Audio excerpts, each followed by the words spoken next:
Hey kiddo, it's mommy again. It's about 9:40 in the morning. The last few days have been rough.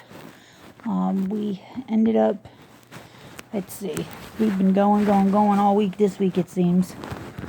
Monday we drove to Nashville, Franklin, to stay at the Aloft, and then I wasn't feeling very well.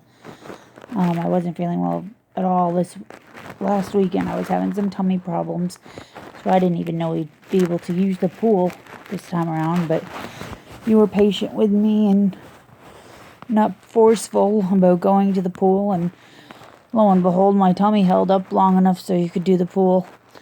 And then we went to Dr. Imes and saw Dr. Imes and Miss Tiffany, and you did your little glove war with him, and of course he won, but you got much closer.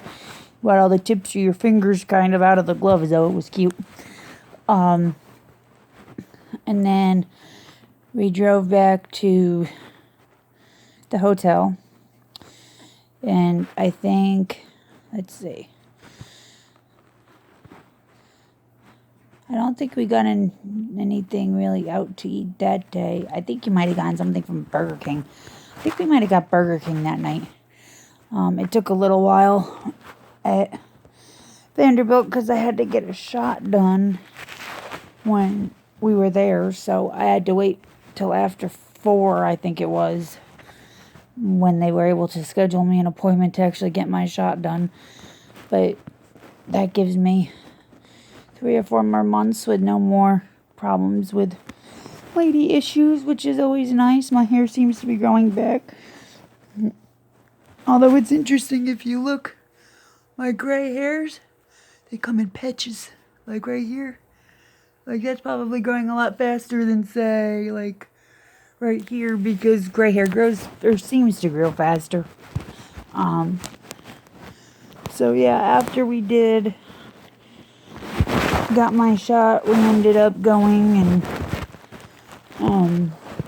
going back to the hotel. I think we got Burger King that night, right down the road from our hotel.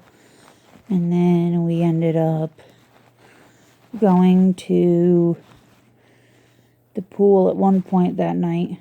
Oh yeah, we went to the mall. That's why it took so long to get us home. I finally got you an Eeyore shirt that fits you, so we can be matchy. I know we're not exactly matchy because I didn't have that shirt in my size, but we're still matching as far as having Eeyore shirts on now. I went ahead and spent $14.99 plus taxes on a nightshirt, which I really enjoy. I don't really want to spend a lot of money on myself right now because of what's going on, and I can't bring any of this stuff with me, but as Chris said the other day, if it makes you happy, you should try to be happy when you're here. So my nightshirt definitely makes me happy. It makes me happier that I was able to get you a shirt.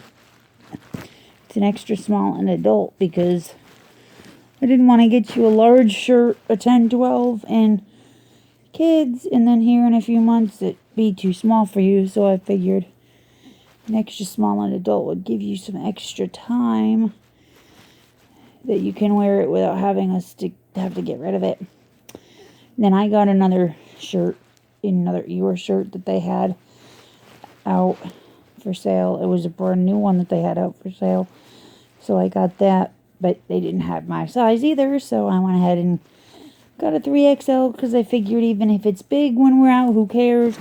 Make a pretty good port shirt because I'll be able to pull it down and be able to have my port accessed, and then since it is a 3X, I could always sleep in it because it will be big enough for that.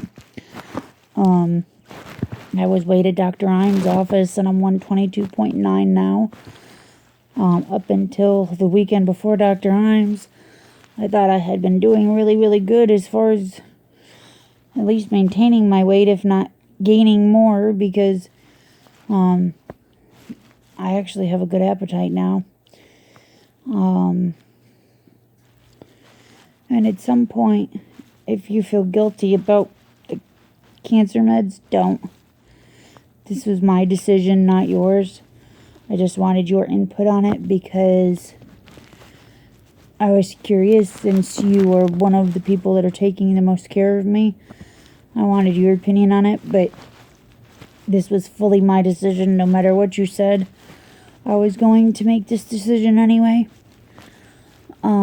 So yes, this is not your fault. I did not die earlier because I stopped taking the medication.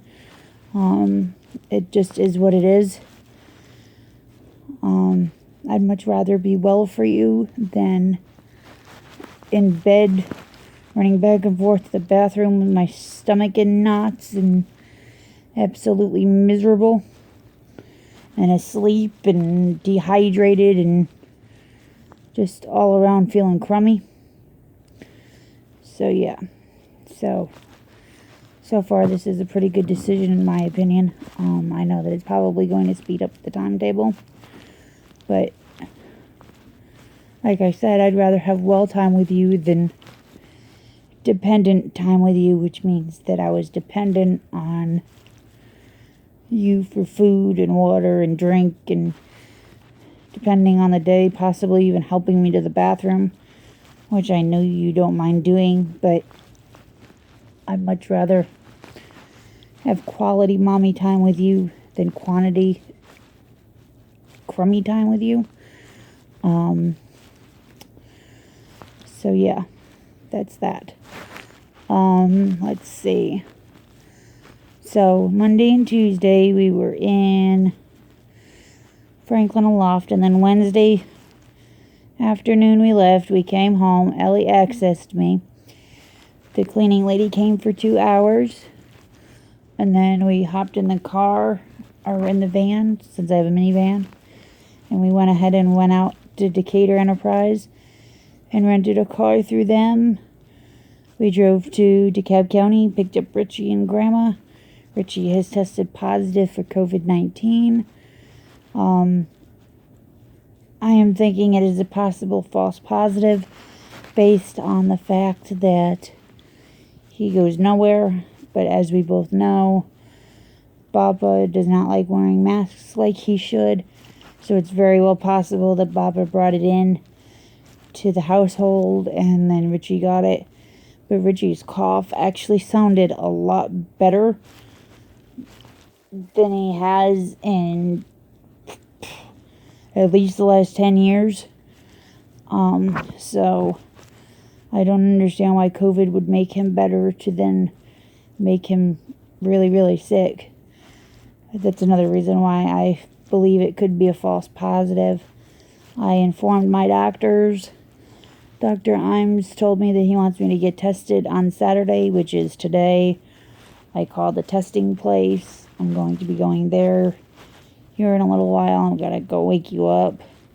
I have elected to do a lab test opposed to a rapid test because I believe Richie was rapid tested, and Chris has said that there's a lot more false positives with the rapid testing than there is with the lab testing. So I want to try to get the most accurate test I can possible, so then we know what steps we have to go through next.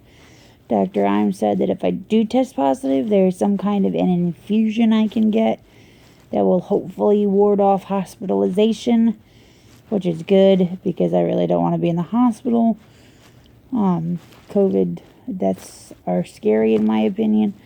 People go in the hospital and aren't able to be with your family members, and then they just die.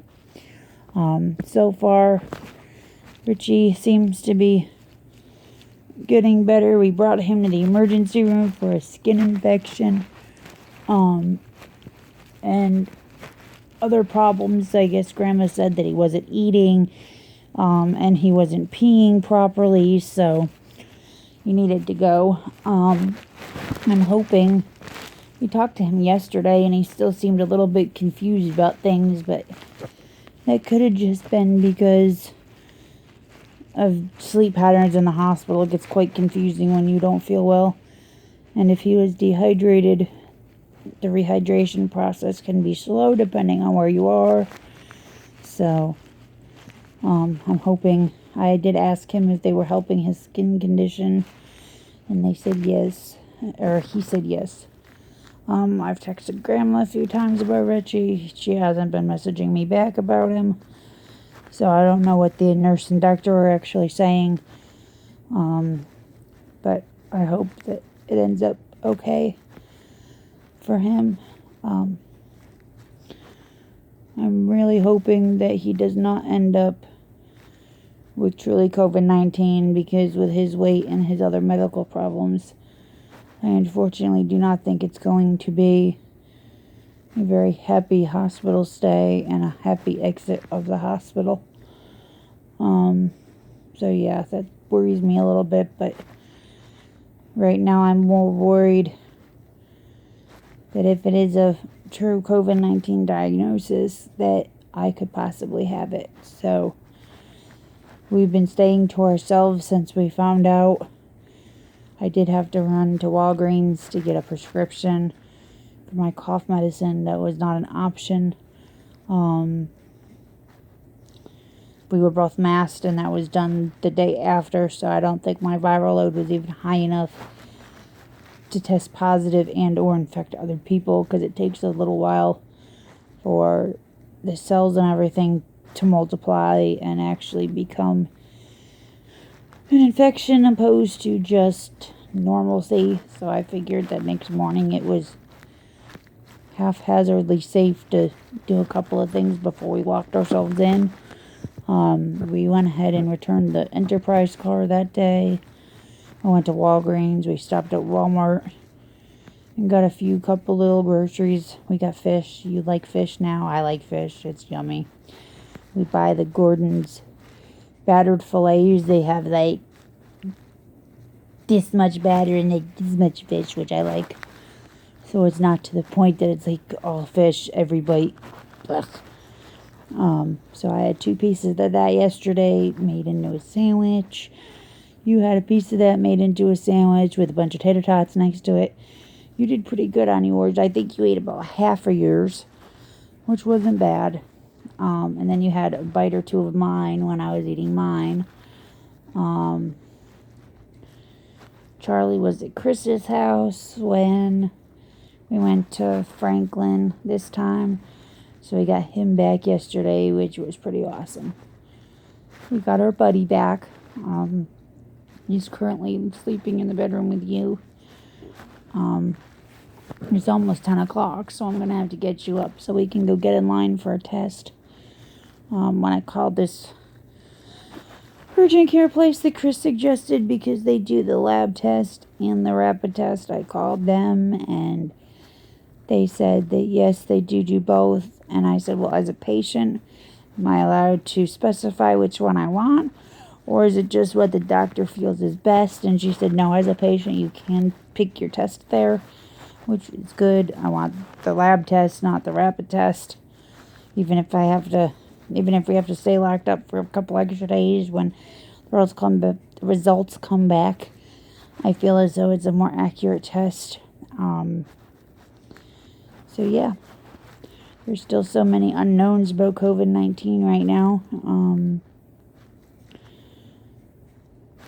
I was watching in the hotel Alyssa Milano talking about her battle with COVID-19 and how even though she didn't have to go to the hospital, she still has all kinds of lasting effects from it. Apparently they call them lifers right now, or long haulers. So I'm sure by the time you're watching all of these, there's a lot more information about COVID-19 than there is now. It seems to change by the day.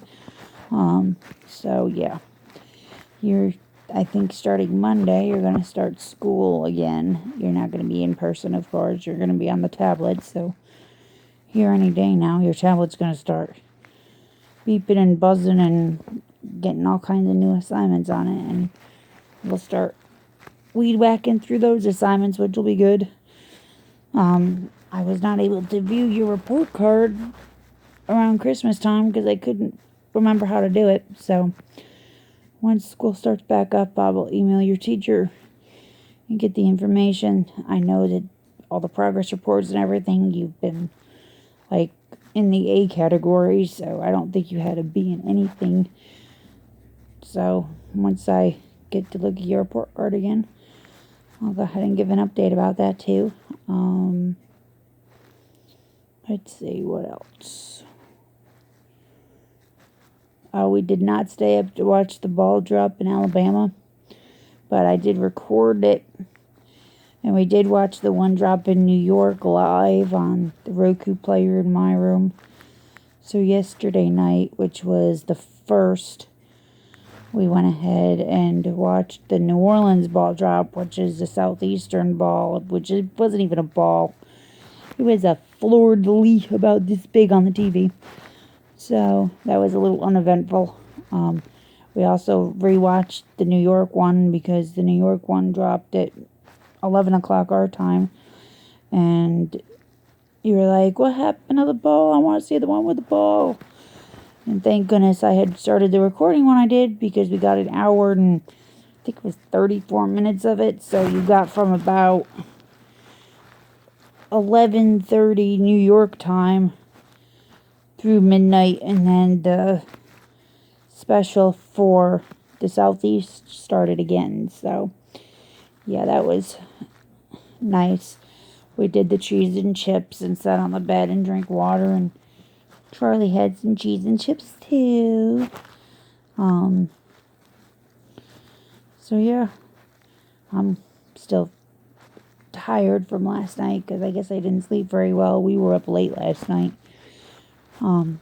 The last time I saw my phone, it was almost 2 o'clock in the morning, so it was definitely a long day. We'll be getting in the van shortly and going out and doing the COVID test.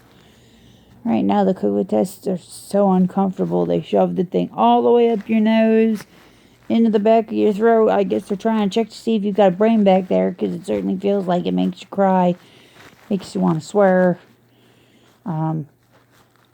After you realize you really can't swear, all you're doing is begging the person to take the swab out of your nose.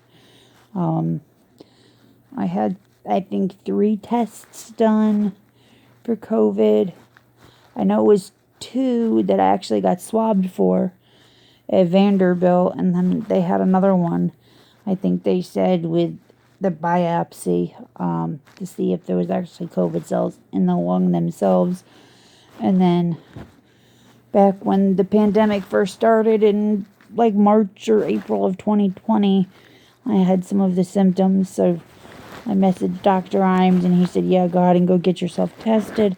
That was negative back then. So this will be, what is it, 1 in Athens, 2 at Vanderbilt. That's 3.